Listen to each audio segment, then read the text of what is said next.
안녕하세요. 오늘도 사연살롱을 찾아주셔서 감사합니다. 저는 최근에 이혼을 해 저를 빼고 음침하게 작당 모의를 한 시댁을 떨궈낸 30대 여성입니다. 작당 모의란 2명 이상의 사람들이 모여서 어떤 것을 의논하거나 꾀하는 것을 말해요. 저는 제가 겪은 일들이 시댁 식구들의 철저한 계획에 의해 일어난 일이라고 생각해요. 시댁 식구들은 시댁 인간들은 저를 천천히 그리고 확실하게 나락으로 보내려 했죠. 그 일이 일어나지 않았더라면, 그래서 제가 평생 시댁 식구들의 음모를 몰랐더라면 정말 상상도 하고 싶지 않아요. 정말 끔찍했겠죠. 그런 의미에서 여러분들은 부부 사이의 가장 중요한 가치가 무엇이라고 생각하시나요? 예의? 존중이나 배려? 재력? 다양한 가치가 있겠죠. 저는 그 중에서도 신뢰라고 생각해요. 물론 앞에 나열된 가치들도 중요하죠. 하지만 가장 중요한 건 신뢰가 아닐까요? 신뢰는 믿을 신과 의뢰할 뇌를 써서 굳게 믿고 의지함을 뜻하죠. 어떤 포털 사이트에서는 신뢰를 상대의 행동이 호의적이거나 악의적이지 않을 것이란 믿음과 기대라고 하더군요. 또는 기대와 위험을 동반하는 개념이라고 설명하기도 하더라고요. 생각해보면 맞는 말이에요. 무조건적인 신뢰는 기대와 함께 위험을 동반하죠. 어떤 상황에서 어떤 이유로 뒤통수를 맞을지도 모르는 일이니까요. 하지만 그럼에도 부부의 관계에서 가장 중요한 가치는 신뢰라고 생각해요. 아무리 재력이 좋아도, 아무리 애정이 유별나도, 아무리 서로 예의를 차려도 신뢰가 없는 부부는 제대로 된 부부가 아니라는 생각이 들어요. 신뢰가 없는 부부는 의심을 하게 되겠죠. 그리고 그 의심은 같은 생활을 한다는 부부에게 전혀 어울리지 않는 단어 같아요. 같은 생활을 하는 사람을 신뢰하지 않는다는 거, 함께 사는 사람과 신뢰를 공유하지 않는다는 거, 그건 오버해서 말하면 적이랑 사는 것과 다르지 않다고 생각해요. 그만큼 중요하다는 거죠. 신뢰라는 게 말이에요. 그리고 신뢰하기 때문에 저절로 애정이 피어난다고 봐요. 신뢰하지 않는 사람을 사랑한다는 건 불안정하잖아요. 평온해야 할 결혼 생활의 불안이라니 생각만 해도 피곤하고 머리가 아프지 않나요? 그래서 저는 결혼 생활 부부관계 중 가장 중요한 건 신뢰인 것 같아요. 그리고 이런 제 말에 많은 분들이 공감해 주실 거라고 생각해요. 신뢰를 바탕으로 하는 단단한 사랑, 그것을 다들 추구하신다고 생각해요. 그리고 그런 생각과 함께 전 후회하고 있어요. 조금 더 빨리 내가 이 가치를 알았다면, 내가 이 가치가 가장 중요하다는 걸 알았다면 그 지옥에서 더 빨리 벗어날 수 있었을 텐데 하면서 말이에요. 물론 이런 후회는 영양가가 없는 후회죠. 모든 후회가 되돌릴 수 없다는 것에서부터 피어나지만 말이에요. 자기 자신을 갉아먹는 후회는 하지 않는 게 좋잖아요. 저는 그런 생각을 하면서 되도록 후회하지 않으려고 해요. 요즘엔 늦었다고 할 때가 정말 늦었다는 표현을 쓰지만 늦었다고 할 때가 가장 빠를 때도 있는 거죠. 저 실은 너무 답답하고 갑갑한 마음에 사연을 보내는 거라 많은 분들의 응원이 필요하거든요. 그러니 지금부터 힘내서 사연 시작할게요. 저는 제주도의 한 과수원집 딸로 태어났어요. 제주도니 운형과 나무를 재배해요. 감귤이나 망감류 같은 것들이요. 노지 감귤은 평수가 4,800평 정도 될 거예요. 거기다 하우스 재배도 같이 하고 있어요. 그러니 과수원을 물려받은 저희 부모님만 하시는 게 아니라 외가 쪽 친척들도 함께 일을 해요. 삼촌들부터 이모들, 이모부들이며 제 또래 젊은 조카들도 일을 도와주고 있어요. 특히나 제 또래 젊은 조카들이 도움이 많이 되고 있어요. 젊은 조카들이 일을 돕기 시작하면서 인터넷 주문도 늘렸고 귤 따기 체험도 조카들이 일을 도와주면서 시작하게 되었죠. 그뿐만 아니라 귤로 만든 척이나 잼을 판매하기도 하고요. 그리고 요샌 굿즈 같은 것들도 만들어 판매해서 수입이 크게 늘어났어요. 그때 제가 대학교를 다닐 때였어요. 그때부터 사업이 커지게 된 거죠. 그래서 제가 이런 이야기를 친구들이나 대학 동기들, 주변 사람들에게 하면 그럼 너 귤 수저네, 부자네 부자 하면서 놀리기도 했죠. 지금도 그런 소리를 듣고요. 하지만 저희 친정이 넉넉해진 건 젊은 조카들이 투입되면서, 그러니까 최근의 일이에요. 그전에는 제주도의 흔한 감귤 농장 중 하나였죠. 아니, 어쩌면 그 농장들 중에서도 유행을 따라가지 못하는 특색 없는 농장이었어요. 그러니 저는 삼시세끼는 꼬박꼬박 챙겨 먹을 수 있는 정도의 유년 시절을 보냈어요. 하지만 저희 집에 한번 위기가 있었는데요. 저에게 5살 많은 오빠가 있는데 오빠가 고등학교를 진학할 시기에 아버지가 전세 사기를 당해서 크게 빚을 진 적이 있었어요. 그때 과수원 일부를 팔아야 한다느니 지금 살고 있는 집을 팔아야 한다느니 심각한 말이 오고 갔죠. 결국엔 과수원을 팔지 않고 살던 증조할머니 때부터 살던 2층짜리 주택을 팔아 저희는 28평 작은 집으로 이사를 갔어요. 그리고 오빠와 제가 방을 같이 써야 했죠. 방이 3개였지만 한 방은 농사를 지을 때 필요한 물건을 넣어놓을 창고로 써야 했거든요. 그래서 오빠 나이 16, 제 나이 11살 때 서로 각자의 이유로 큰 고민에 빠진 거예요. 사실 저와 오빠가 친하긴 했지만 방을 공유할 정도로 허물없진 않았거든요. 그리고 5살이나 많은 오빠니 전 오빠를 종종 무서워하곤 했고요. 그래서 저도 유쾌하지 않았고 오빠도 그랬어요. 그런데 오빠가 가족끼리 저녁을 먹는 자리에서 자기의 계획을 이야기했어요.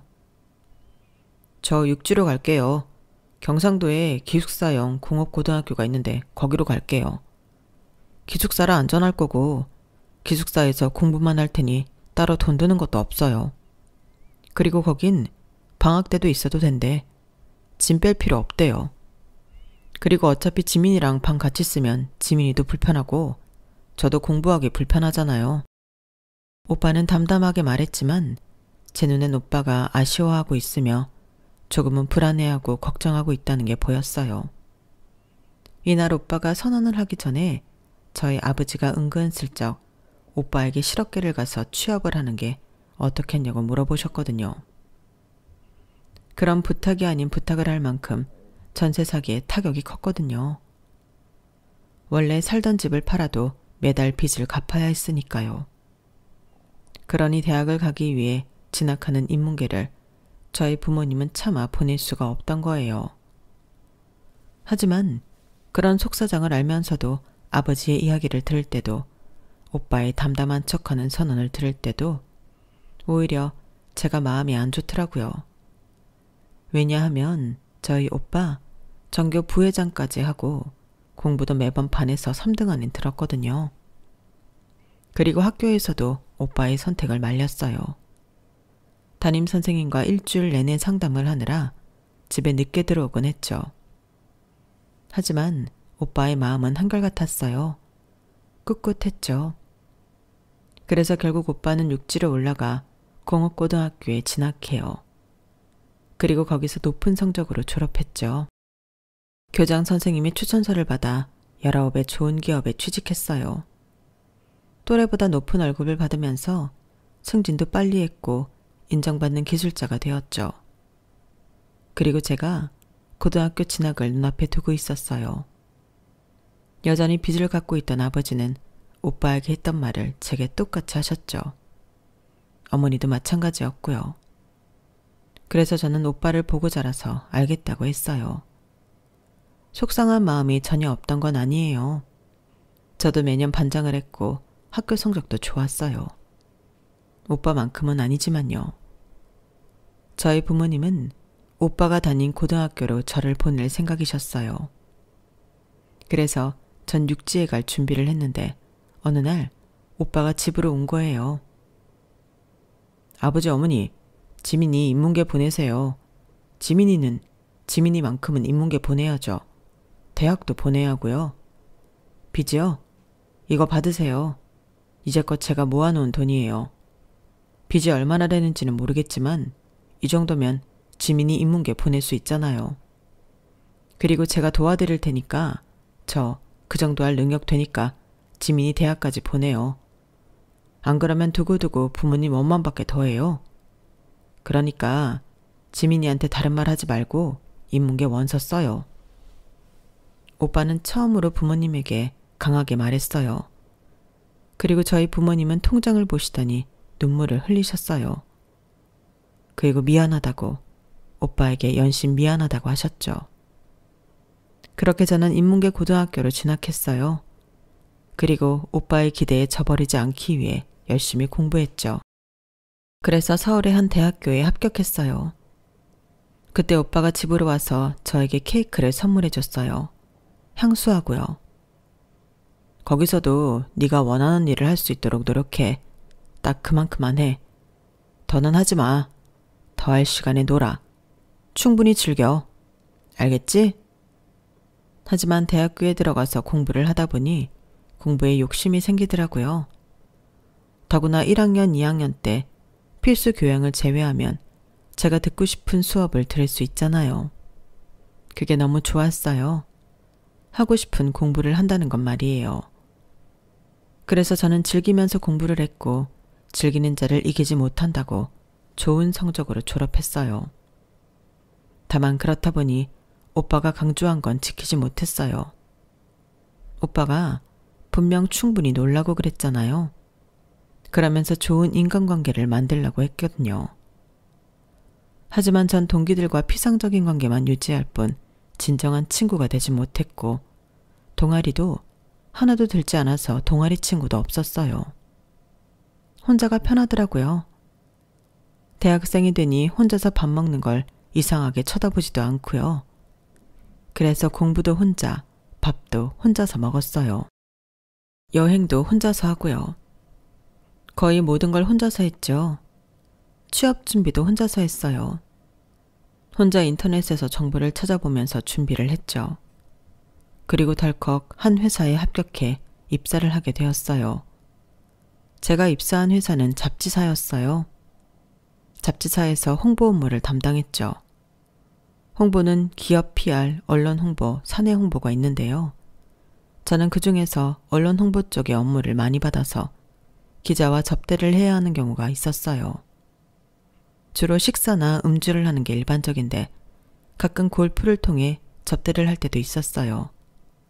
그러다 보니 저도 골프를 배우기 시작했죠. 골프는 어렵진 않았어요. 제가 실은 운동을 좀 하거든요. 수능을 공부했을 때도 대학 시절에도 운동은 늘 꾸준히 했어요. 수영은 초등학생 때부터 해서 수준급으로 하고요. 러닝은 머리가 복잡할 때마다 해요. 헬스도 성인이 되고 나서 배우기 시작했고요. 그래서 골프를 배우겠다고 마음을 먹는 게 어렵지 않았어요.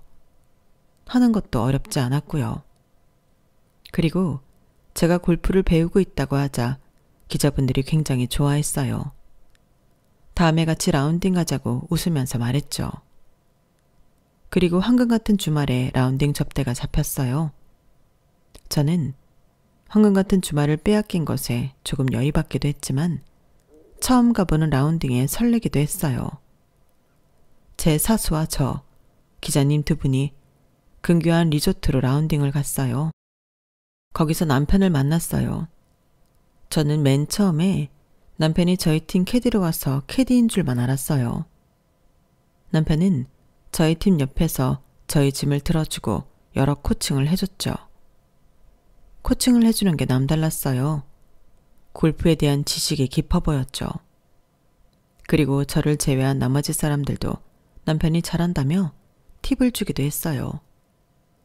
남편은 그때 그 팁도 잘 받아두어서 저는 정말 캐디인 줄 알았어요. 그리고 저는 라운딩이 끝나고 다음에도 부탁을 하려고 제 명함을 주고 남편의 명함을 받으려고 했죠. 그런데 남편이 명함이 없다는 거예요. 그래서 이번에 들어온 초보 캐디인가 싶었어요. 그러면서 그런데도 아시는 게 많은 것 같다고 제가 칭찬도 했죠. 그리고 남편은 제 번호로 전화를 걸어 자기 번호를 알려주었어요. 그리고 헤어지게 되었죠. 그리고 저는 몇 번의 라운딩 접대가 있어 그 리조트를 갔고 그때마다 남편은 없었어요. 저는 아쉬운 마음이 들었지만 어쩔 수 없다고 생각하다가 어느 날 제가 먼저 연락을 했죠. 요새 통 안 보이시던데 그만두셨냐고요. 그러니까 남편이 매일 가는 게 아니어서 그렇다고 답장이 오더라고요. 그래서 제가 아쉽다고 몇 번 갔는데 없어서 연락드렸다고 하니까 아쉬우면 만나자는 거예요. 그때가 밤 9시였어요. 제가 황당해서 지금요? 라고 물으니 회사 근처 헬스장에 있다고 해요. 커피 한잔 할래요? 묻길래 일단 나가봤어요. 그러니 남편이 운동복 차림으로 커피를 마시며 기다리고 있더라고요. 여름이어서 저는 시원한 커피를 시켰어요. 그렇게 저희는 시원한 음료를 마시면서 대화를 나누었죠. 골프 이야기를 주로 했어요. 그러다 운동 이야기를 하고 회사 이야기도 잠깐 했죠. 그러다 자연스럽게 카페가 있는 건물 5층에 있는 스크린 골프장에 가서 골프를 쳤어요. 한 경기가 빠른 속도로 끝난 것 같았어요. 아쉬운 마음이 들었죠. 그래서 그 다음 날에도 만났어요. 그 다음 날에도 만나서 골프를 쳤고 서로 자세를 봐주기도 하고 끝나면 커피를 마시고 밥을 먹을 때도 있었죠. 그렇게 저희는 한 달 동안 친구로 지내다 연인이 되었어요. 그리고 연인이 되자 남편이 말하더라고요. 자기는 캐디가 아니라 사실 그 리조트가 아버지가 하시는 사업이라고요. 주말에 가끔 도와서 이것저것 하는 것일 뿐 캐디가 아니라고요. 그 이야기를 듣고 처음엔 무척 놀랐죠. 그 리조트 규모가 상당하거든요. 사람들도 많이 가고요. 속으로 땡 잡았다 싶기도 했어요. 그런 제 속을 들킨 건지 남편이 웃더라고요. 그러면서 자기는 일반 회사원이고 아버지 사업엔 관심이 없다고 말했어요. 유산도 물려받을 생각이 없다고요. 그리고 유산이라고 할 것도 없다고 하더라고요. 겉만 의리의리해 보이지 속은 텅텅 비었대요. 그런 말을 하면서도 남편의 옷은 늘 고가였어요. 차도 외제차였죠. 사실 처음에 캐디라고 생각했을 때도 부자일 것 같았어요. 왠지 캐디는 취미로 하는 사람 같았죠. 왜 사람이 귀티가 난다고 할까요? 그런 사람이에요. 그래서 많이 겸손하구나 이렇게 생각했어요. 그런 남편과 저는 2년을 연애했어요. 연애하면서 다툰 적은 거의 없어요.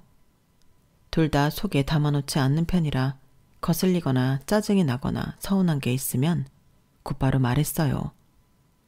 게다가 서로 인정이 빠르거든요. 그래서 사과도 빨랐죠.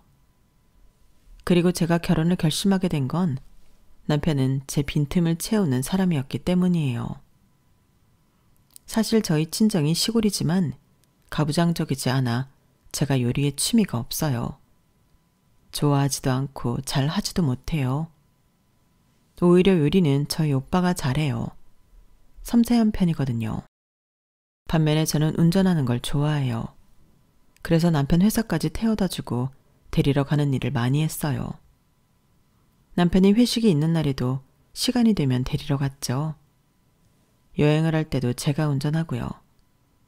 남편은 운전이 좀 지루하다고 하더라고요. 그리고 저희는 운동도 같이 했어요. 수영이며 골프며 러닝이며 이런 취미가 같다는 것도 서로의 틈을 메워주는 것 아니겠어요? 그리고 결정적으로 저는 남편이 화목한 집에서 태어난 것이 좋았어요. 남편은 아버지, 어머니, 남편, 시누이 이렇게 4식구인데요. 연애 중에 종종 식사에 초대해줘서 간 적이 있어요. 거기서 저는 무척 즐거웠어요. 호탕하고 재미있는 아버지, 귀엽고 소녀 같은 어머니, 예의 바르고 똑 부러진 시누이. 저는 남편의 가족이 참 마음에 들었어요. 남편이 바르게 자란 게 가족 덕분이라는 생각이 절실히 들었죠. 그렇게 저희는 별다른 프로포즈 없이 상견례 날짜를 잡았고 결혼식을 올렸고 부부가 되었어요. 결혼 생활은 흠집 잡을 게 없었어요. 화목한 친정, 화목한 시댁, 저에게 잘하는 남편. 어디서 불만을 찾을래야 찾을 수가 없었죠. 게다가 저희 시돈집을 구하는데 시댁은 신축 아파트로 가라며 1억을 보태주셨어요. 그리고 친정은 대결이라도 하듯 TV와 침대, 소파를 모두 고급으로 선물해 주셨어요. 그 덕분에 저희 부부는 신축 아파트에서 좋은 가구를 두고 살았죠. 심지어 남편의 외제차도 있어서 부자가 된 것 같았어요. 그리고 저희 시댁은 석 달에 한 번꼴로 강원도 좋은 펜션으로 놀러 가거나 가까운 해외로 여행을 가기도 했어요. 그리고 정이 많은 시어머니는 제게 꽃을 사주시거나 고가의 화장품을 선물해 주시기도 했죠. 시아버지는 거의 매달 시댁 식구가 모여 외식을 하는 자리에 늘 계산을 하시고 든든한 모습을 보여주셨어요. 그리고 제 국산차를 보시더니 지금 이런 차를 타는 사람이 있냐며 나중에 당신이 바꿔주겠다고 호언장담을 하셨죠. 그 말씀이 저는 무척 감사했어요. 그리고 저는 시댁살이가 없었는데요. 가령 시댁에만 가면 부엌에서 못 빠져나온다거나 자꾸 시어머니가 며느리를 부른다거나 그런 일이 없었어요. 시누이는 어땠냐고요? 시누이도 마찬가지였어요. 제가 시누이랑 나이가 동갑이거든요. 그걸 알고 시누이는 좋은 친구가 생겼다며 좋아했고 저희는 정말 친구처럼 지냈어요. 가끔 만나 카페에 가서 수다도 떨고 체형도 비슷해서 옷도 함께 공유해서 입기도 했어요. 잘 안 입지만 깨끗한 옷을 서로 주기도 했고요. 그러니 못된 시누이도 제 이야기는 아니었어요. 시댁 식구들은 서로 모두 존중했죠. 감정적으로 상할 일이 전혀 없었어요. 저는 그런 여유가 부유에서 온다고 생각했어요. 부유한 데서 오는 여유가 품위를 맞는다고 생각했죠. 제가 시댁이 얼마나 버는지는 모르지만 저희 시부모님은 두 분이서 58평 아파트에 사시고 외제차가 2대가 있으세요. 그리고 저희 시누이는 시아버지 밑에서 일하면서 좋은 오피스텔에서 혼자 살고요. 남편은 아까 말씀드렸잖아요. 처음부터 평범한 캐디는 아닐 것 같았다고요. 그래서 저는 그런 시댁 식구들을 보면서 저희 친정 식구들에 대한 아쉬움이 생겼어요. 저희 부모님 빚을 다 갚아도 28평 아파트에 사세요. 그리고 햇볕에 탄 피부에 옷은 늘 시장 바닥에서 산 옷. 그러시거든요. 하지만 어쨌든 저희 친정 부모님도 과수원 사장님이잖아요. 그런데 왜 시댁 식구와 무엇이 다르길래 우리 친정 부모님은 늘 전전긍긍하고 볼품없어 보일까? 이런 생각이 자꾸 들더라고요. 그래서 솔직히 그땐 저희 부모님을 부끄럽다고 느끼기도 했어요. 처음으로요. 그러자 그런 부모님 밑에서 큰 저를 저희 남편과 시댁 식구들이 부끄럽게 느끼진 않을까 걱정이 들더라고요. 왜냐하면 저는 그때까지 명품을 사는 것도 어려웠어요. 외제차는 꿈도 못 꿨고 이렇게 좋은 아파트에 사는 것도 처음이었어요. 그런 제가 촌스러워 보이지 않을까 걱정이 많이 되었죠. 그래서 저희 오빠가 제가 결혼한 다음 해에 결혼을 했는데 그때 시댁에서 축의금으로 500만 원을 냈거든요. 그걸 알고 또 얼마나 부끄럽던지 물론 고맙기도 했지만요. 그리고 제 우려는 현실이 되었어요. 시댁 식구들이 제 옷을 트집 잡더라고요. 결혼을 하게 되면 시댁 식구들 행사를 가게 되잖아요. 그때마다 제가 일반 보세 옷을 입고 가니까 시댁 식구들이 처음엔 안 그러더니 이런 옷밖에 없냐면서 눈치를 주더라고요. 그래서 제가 시누이가 준 옷들이 거의 명품이라서 그 옷을 입고 갔어요. 그러니까 시누이가 콕 집어서 자기가 준 옷이라고 티를 내더라고요. 그때 시부모님 얼굴이 정말 저를 한심하다는 듯이 보셨어요. 그 표정을 잊지 못해요. 그리고 차를 바꿔주시겠다던 시아버지는 언제부턴가 차를 바꾸라며 돈도 웬만큼 버는 애가 국산차는 좀 그렇지 않냐며 잔소리를 하는 거예요. 그러면서 시댁에 올 때는 제 차를 끌고 오지 말라고 했어요. 외제차인 남편 차를 끌고 오라고 하더라고요. 그래서 저는 어쩔 수 없이 명품 옷을 몇 벌 샀어요. 그 비싼 가방도 사고요. 정말 결제를 하는데 손이 벌벌 떨리더라고요. 물론 제 형편에 명품을 사도 상관없죠. 하지만 전 그 가격을 주고 옷이나 가방을 사고 싶진 않았어요. 보세나 중저가 브랜드도 훌륭한 제품이 많잖아요. 그리고 차는 회사 출퇴근만 하는 용도로 변해버렸죠. 하지만 그마저도 시부모님은 탐탁해보지 않았어요. 너는 번다고 버는 애가 왜 그렇게 통이 작니? 돈은 써야 들어온다? 티끌 모아 티끌이야. 아직 애도 없는 애가 뭘 그렇게 아끼는지 다 부모 보고 큰 거지 뭐. 너 해외여행도 한 번도 안 가봤다며. 우리랑 간 게 처음이라며? 아니, 지 엄마 아빠가 농장 주면 뭐해? 니네 엄마 아빠는 대체 돈을 어디에 쓴다니? 다른 투자라도 하신대? 땅이든 건물이든, 그것도 아니면 죽어서 가져간대? 나는 아직도 상견례 때 생각난다. 그 추레한 옷에 얼굴은 새까맣게 타서는 여자한테 가장 중요한 건 피부야. 피부 관리는 평생 해야 한다. 너도 좀 다니라니까 왜 안 다니니? 가만 보면 너 사람 말 참 허스로 듣는다. 내 말이 말 같지 않아? 그럴 땐 제가 알던 시부모님이 아니었어요.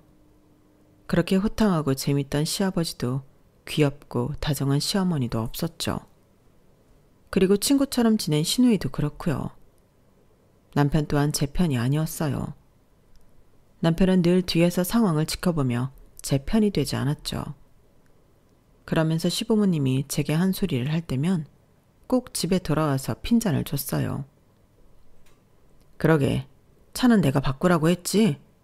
그것도 장인어른이 준 거 아니야. 중고잖아, 중고. 참, 장인어른도 너무하시지. 그렇게 버는 분이 꼭 딸한테 자기 쓰던 차나 주고. 엄마 말이 아빠 말이 틀린 게 하나도 없어. 윗물이 맑아야 아랫물도 맑다고. 집에서 그러니 지금까지 네가 옷을 그런 걸 입고 다니지. 니네 엄마 아빠는 언제까지 시장통 옷을 입을 거래? 내 동생 결혼할 땐 제발 그런 거 입고 오지 말라고 해. 그렇게 입을 거면 오지 말라고. 가족들끼리 분명히 말 나온다니까. 우리 아버지 사장님이야. 그래도 사장님이야. 근데 네가 우리 아버지 체면 깎은 일이 한두 번이야? 그러니까 계속 말씀하시는 거라니까. 제대로 입으라고 제대로 좀. 애도 아니고 언제까지 말해줘야 해? 그리고 그것뿐만 아니라 시아버지는 40년 동안 사업을 일궈온 시아버지는 제대로 사업병에 걸려서 언제부터인가 제 일도 폄하했어요.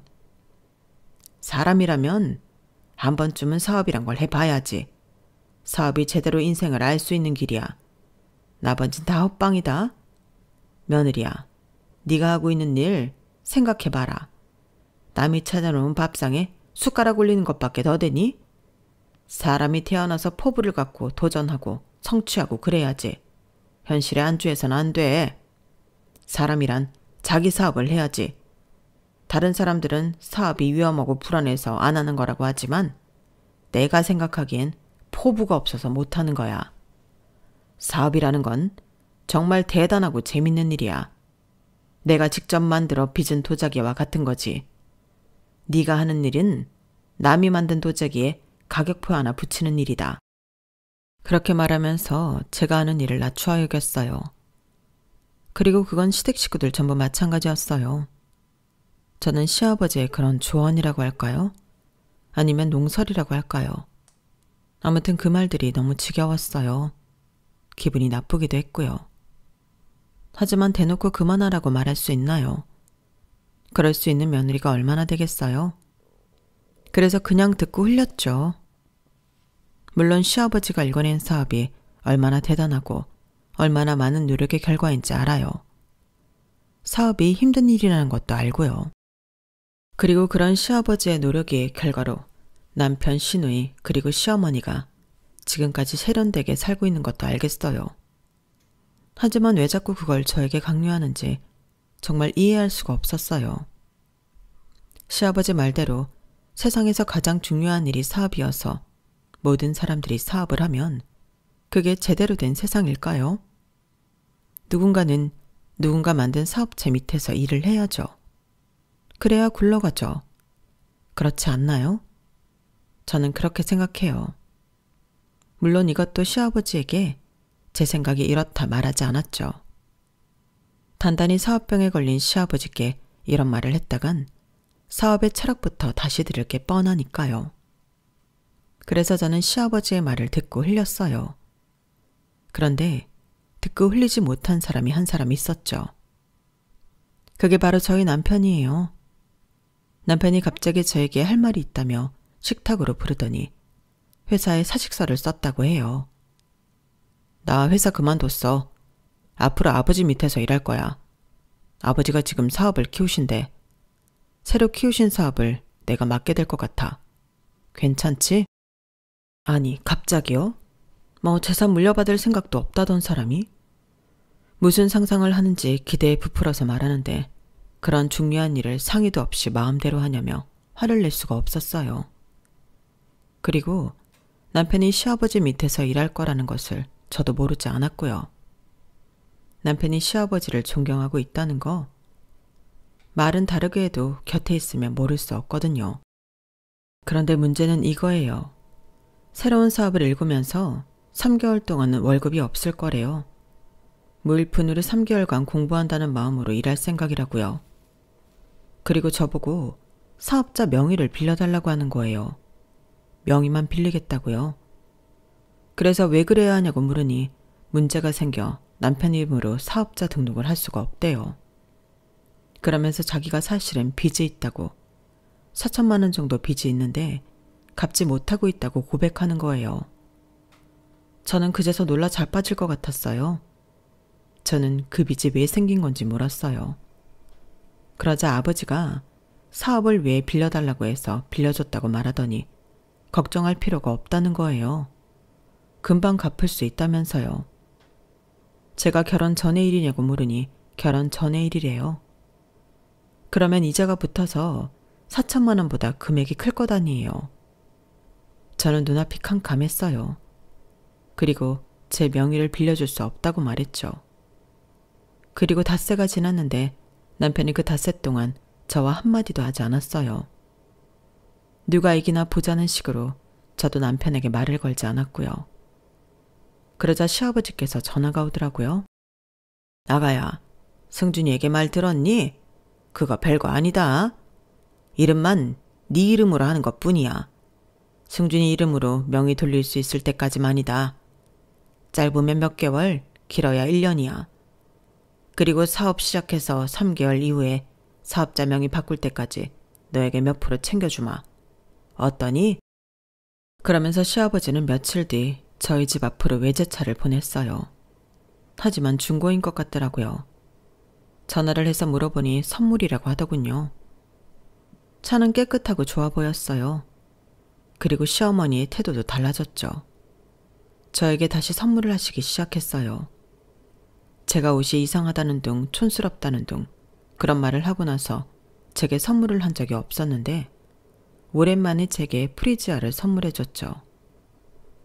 참, 사람 마음이라는 게 오랜만에 그런 대우를 받으니 좋더라고요. 그래서 저는 명의를 빌려주었어요. 시아버지와 남편 앞에서 약속은 지켜야 한다고 단단히 말해두었죠. 그렇게 남편은 시아버지 밑에서 제 명의의 사업을 시작했어요. 골프 여행 사업이었어요. 골프 리조트에 홍보를 하니 골프 여행을 하겠다는 손님이 많았어요. 그래서 남편이 엄청 바빴어요. 집도 늦게 들어오고 일찍 들어오는 날에는 서재에서 노트 부르고 계속 일만 하고요. 그만큼 남편이 일에 대한 욕심이 많았어요. 언제는 저에게 제 친정 식구들이나 주변인들 중에 골프 치는 사람 없냐고 물어보더군요. 남편이 일을 열심히 해보겠다는데 안 도와주고 싶은 와이프가 어딨겠어요. 그래서 저는 물어물어 사람을 모아 여행팀을 꾸려주기도 했어요. 그리고 남편은 좋아했죠. 역시 시골 사람이라 인심도 좋다느니 그런 말을 했어요. 저는 남편이 즐거워 보여서 다행이다 싶었죠.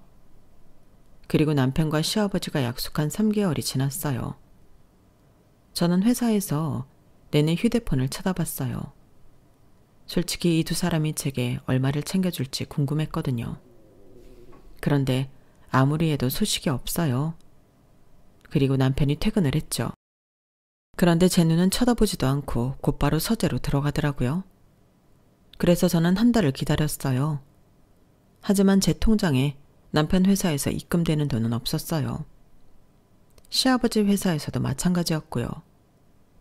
저는 돈을 왜 안 주냐고 말하기도 째째해서 말하지 않으려고 했어요. 그런데 남편이 생활비도 주지 않더라고요. 그래서 그건 말할 수 있을 것 같아서 남편에게 왜 생활비를 주지 않냐고 물었어요. 그러자 남편이 뭐라고 하는지 아세요? 생활비? 당신도 참 너무한다.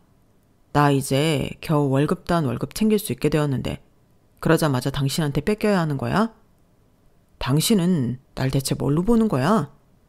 나 오늘 당신한테 소고기라도 사려고 했는데 그런 마음 싹 사라졌어. 당신도 다른 마누라들이랑 똑같구나? 그러면서 자자 그래 하면서 그 자리에서 30만 원을 제게 입금하더라고요. 하지만 원래 제가 딴 생활비는 그 정도가 아니었어요. 대체 물가가 그렇게 올랐는데 30만 원 가지고 어떻게 생활을 꾸려가라는 건지. 하지만 좋게 생각했어요. 남편이 30만 원밖에 줄 여유가 없어서 그러는 거라고 생각했죠. 그리고 다음 달이 되었어요. 약속한 돈은 그달도 없었고 남편은 생활비를 보내지 않다가 제가 달라고 하니 제 통장으로 10만 원을 보내더군요. 저는 걱정이 되었어요. 사업이 잘 되지 않는 거라고 생각했죠. 그런데 남편이 이번에 차를 바꿨어요. 외제차로요. 신형이요. 그걸 보여주면서 저에게 자랑을 하는 거예요. 그래서 제가 남편 앞에서 한숨을 푹푹 쉬었어요. 그러자 남편이 짜증을 내더라고요. 왜 기분 좋은 사람 앞에서 한숨 쉬냐고요. 한숨이 안 나오게 생겼어? 당신 사업은 잘 되고 있는 거야? 매달 생활비 챙겨준다며. 저번 달엔 30만 원이었고 이번 달엔 10만 원이었어. 다음 달엔 대체 얼마를 줄 건데? 대체 매달 얼마나 챙기길래 나한테 그만큼 주는 거야? 제대로 하는 건 맞아? 그리고 나한테 이야기한 빚은 해결됐어? 그거 다 갚았어, 이자까지? 그것부터 해결해야지. 지금 이걸 사는 게 맞아? 그 말을 듣더니 혼자 슝 하고 집에 올라가더라고요. 저는 어이가 없어서 차만 보다가 바퀴를 툭 차고 들어왔어요. 그리고 다음날 남편은 침대를 주문했는지 침대가 배송와 있더라고요. 남편이 퇴근할 때까지 문 앞에 두고 있었는데 남편이 낑낑거리며 침대를 들고 오더니 서재로 가져가요. 그래서 제가 뭐 하냐고 하니까 오늘부터 각방을 쓰자고 하는 거예요. 사실 저희 부부, 아니 연인일 때부터 관계를 자주 맺지 않았어요. 뜨거웠던 적이 없었죠. 그래서 지금은 리스 부부예요. 요샌 다들 흔하다고 하죠. 하지만 전 좀 답답해요. 저는 관계도 좋고 아이도 갖고 싶은데 남편이 늘 피하는 거거든요. 그런데 각방까지 쓰자니까 제가 너무 화가 나서 아이는 안 가질 거냐고 소리를 질렀어요. 그러자 남편이 아이 가질 생각 없다면서 가난을 물려줘서 뭐하냐는 뜬구름 잡는 소리를 하더라고요. 그러면서 침대를 조립하는데 뒤통수를 세게 치고 싶은 생각이 간절했어요. 그리고 어느 날 회사에서 근무를 하는데 인사팀에서 전화를 제게 돌렸어요. 들어보니 대부업이래요. 자기한테 빌린 돈 갚으라는 거예요. 그래서 제가 사람 잘못 봤다고 하는데도 한 30분을 내내 돈 달라고, 내가 신산 정보, 주변 정보 다 안다고 절 협박하더라고요. 그래서 전화를 끊었는데 그 다음 날에도 전화가 오고 그 다음 날에도 전화가 왔어요. 그때 쎄한 걸 느꼈어야 했는데 그때 하필 바쁜 시즌이어서 제가 그냥 넘겼거든요. 그리고 퇴근을 하고 집에 들어가려는데 비밀번호가 틀렸다는 거예요. 저는 당황했죠. 그래서 남편에게 전화하는데 받지도 않고 다시 비밀번호를 누르니 틀렸다고 하고, 그래서 문을 흔드니까 저희 집에서 사람이 나와요.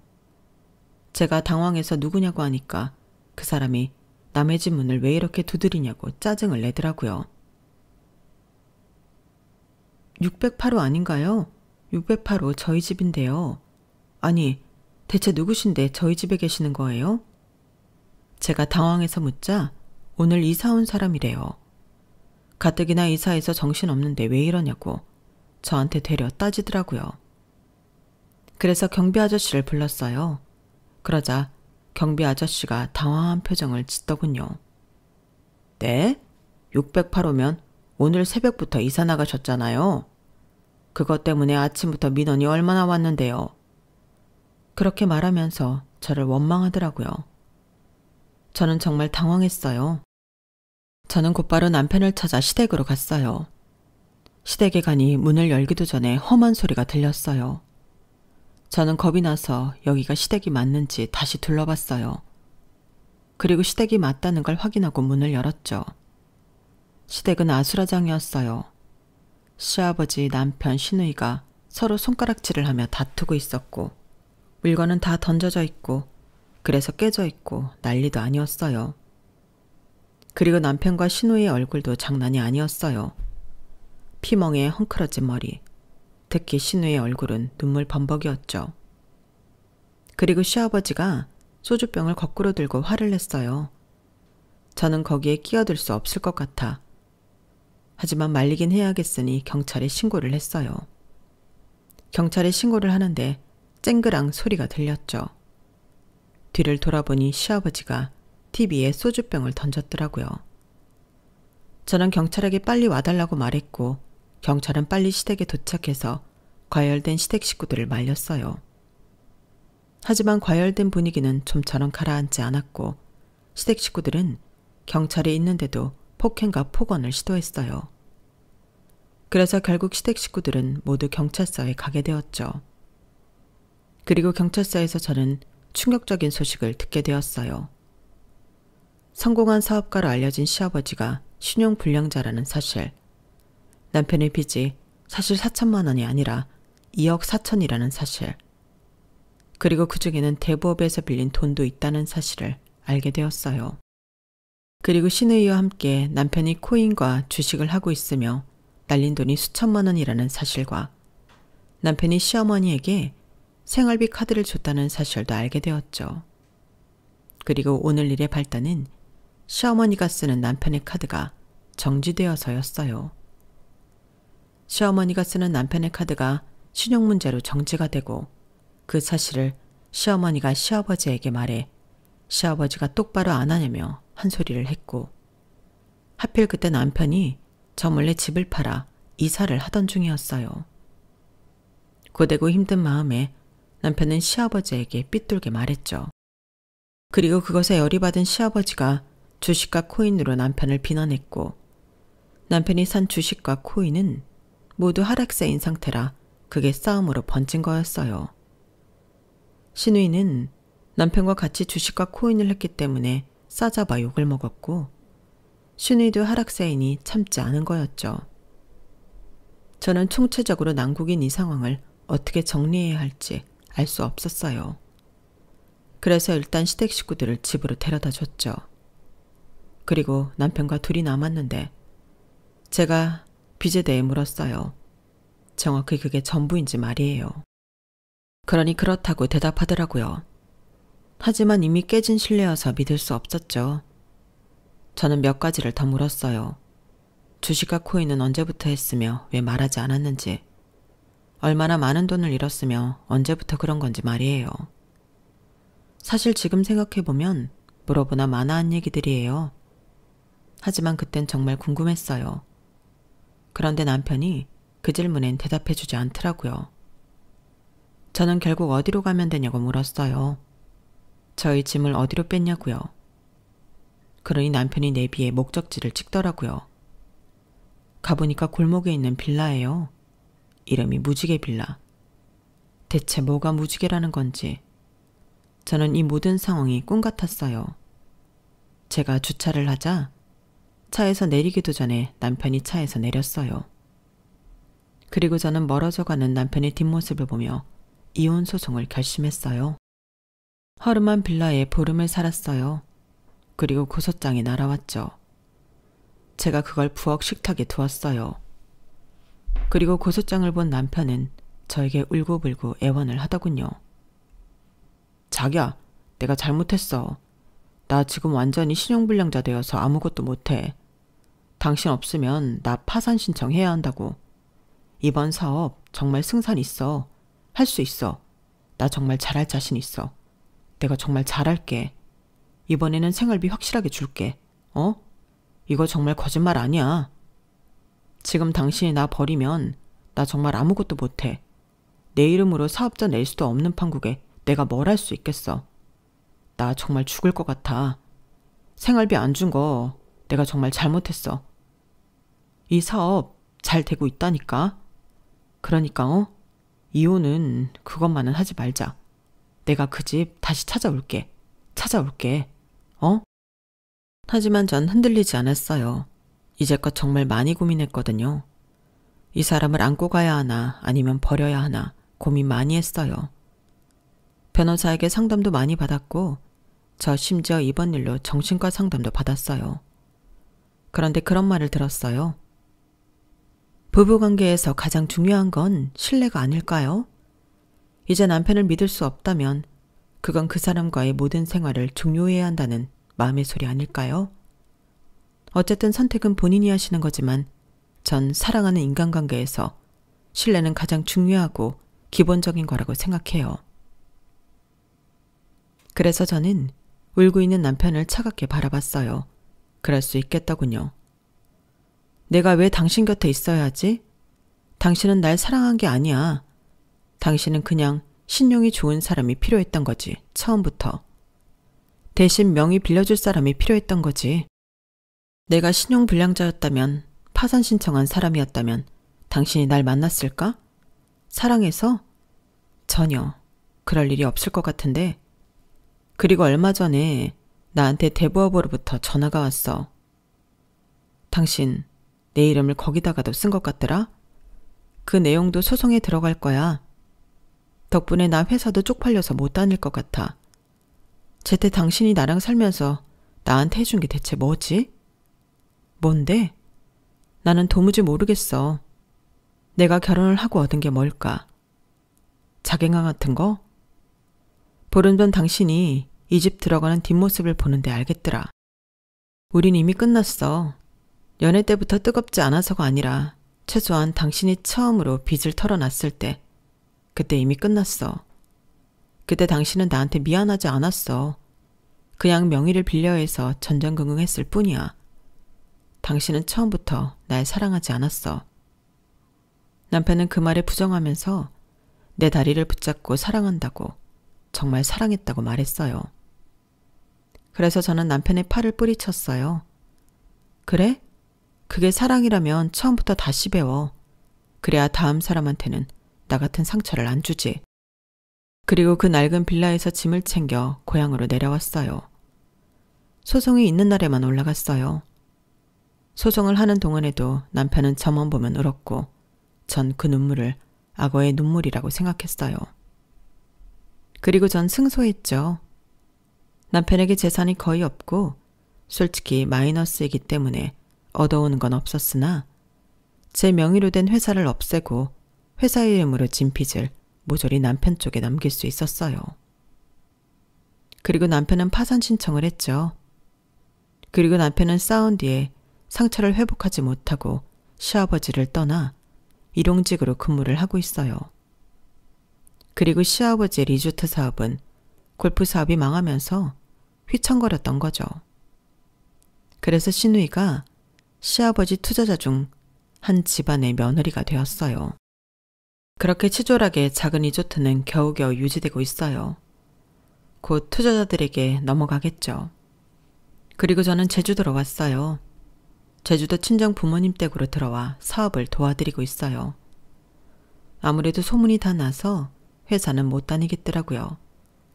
그래서 차근차근 일을 배우고 있어요. 친척들과 귤을 이용한 음료와 베이커리를 주로 파는 카페도 운영할 계획이에요. 다시 고향에 온 기분은 아주 편안해요. 큰일을 겪고 나서 그런지 지금의 안정적인 생활에 크게 감사해요. 여기까지가 제 사연입니다. 제 답답한 속마음의 사연을 보냄으로써 많이 풀린 것 같아요. 들어주신 여러분 감사합니다. 저에게 응원의 한마디 부탁드릴게요. 저 역시 여러분들이 좋은 사람들과 행복하시기를 바랍니다. 여러분, 사연 댓글에 응원과 현명한 조언 부탁드려요. 좋아요와 구독은 저에게 큰 힘이 됩니다. 오늘도 좋은 일 가득하세요.